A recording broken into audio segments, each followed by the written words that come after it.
大家好啊，歡迎嚟到我哋 Lock On 嘅 channel 啊，我係 Lock On 嘅揸 fit 人啊，阿樂啊，係咪好耐冇見我哋呢？係啦，冇錯，因為近呢1-2年咧，我哋都係忙住呢個Lock On Travel 啦，同大家去踩單車啊、出團咁樣啦，咁啊少咗時間去拍片嘅。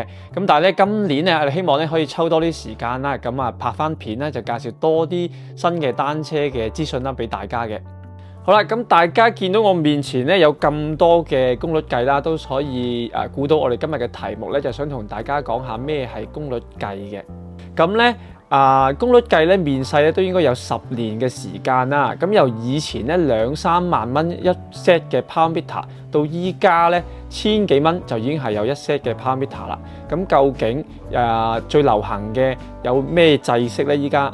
咁同大家介紹功率計之前咧，亦都簡單咁樣同大家講下乜嘢係功率。好啦，功率計簡單啲咁講就係話一個數據，你可以知道自己踩緊有幾大力，係啦。咁你從而咧睇住呢個數據咧，你可以做一啲訓練啦，甚至乎一啲配速嘅，係啦。簡單嘅原理就係個功率計裡面佢有個感應器，佢可以感覺到個金屬嗰個扭力扭曲。係啦，再從而計翻個數值咁樣嘅，咁基本上咧就係呢一個扭力再乘以呢個轉數，就可以計到個功率值噶啦。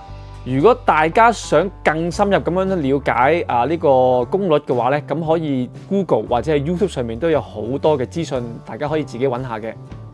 其實而家最流行嘅基本上咧有3種制式就喺我哋面前啦。呢個大餅式。係啦，大餅式嘅 power meter， 成個大餅買嘅做好咗。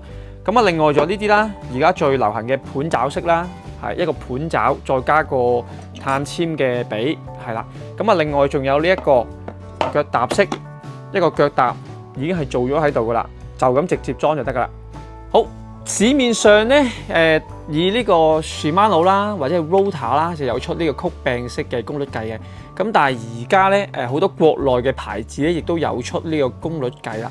咁啊令到個價錢咧更加親民，更加多人用，更加普及嘅。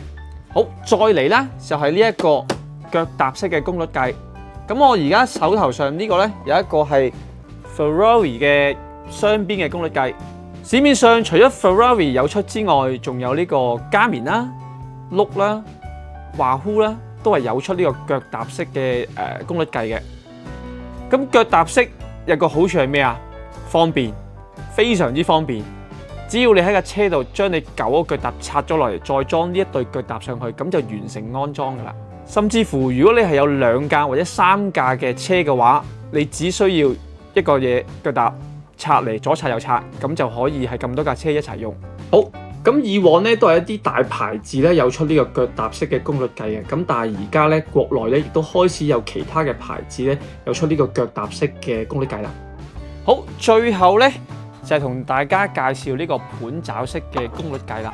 盤爪式功率計咧係而家呢個非常之流行，亦都多人用嘅一個制式。原因咧係你可以自由配搭。例如我手上面拎住呢一個 Big Rock 嘅碳髀啦，咁我可以揀佢，跟住再揀一個盤爪嘅 power meter， 咁將佢裝埋一齊，就可以形成一個盤爪嘅 power meter。咁我手上面而家拎住呢一個咧，就係 Fin Rider 出嘅盤爪功率計。咁有客人咧，因為中意佢個碳髀夠粗，所以佢就揀咗呢一個。係啦，咁因為市面上而家出嘅碳髀咧，實在好多選擇。咁各位車友咧，可以揀自己中意嘅碳髀，再配合翻市面上流行嘅盤爪式功率計，咁就可以噶啦。咁揀呢個盤爪式嘅時候咧，就要留意啦，因為咧喺市面上嘅髀啦，佢有唔同嘅接口，包括係 SRAM 最流行嘅3釘啦、8釘啦，好似呢一個 Easton 嘅接口啦，都係有唔同嘅。如果買錯咗咧，佢就裝唔到嘅。咁所以買之前咧就要留意翻嗰個接口係乜嘢，就要配翻相應嘅髀。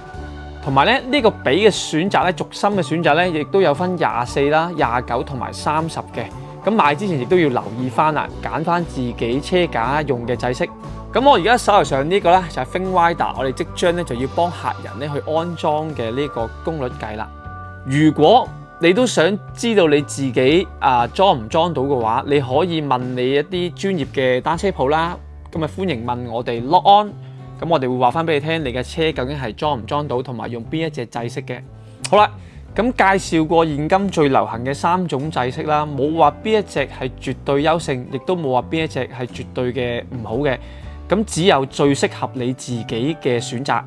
好啦，去到最後最重要嘅時候，梗係 CLS 我哋啦，俾 comment 我哋 like 我哋，同埋 share 我哋嘅頻道。最緊要係咩啊？介紹多啲俾你身邊嘅朋友認識我哋 Lock On Bike。拜拜，我哋下集再見啦，拜拜。